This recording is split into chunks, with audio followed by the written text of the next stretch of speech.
Going on, guys, Saad here, and in this tutorial I'm gonna talking about the on paste event. So whenever you paste element in the what we call HTML, we can see this event to be triggered, and you can call a function with it. So how we gonna do that? Let me show you.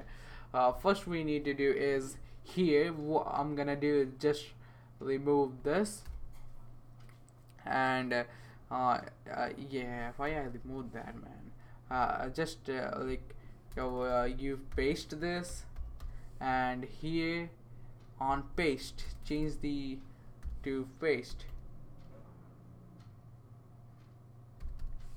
When you do that, I'm not gonna use the value because it's so damn weird, right?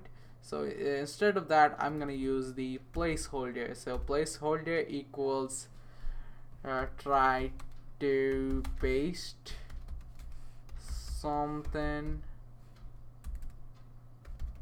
and now what I'm gonna do, see, and now I will paste this line. Ctrl plus C and Ctrl plus V.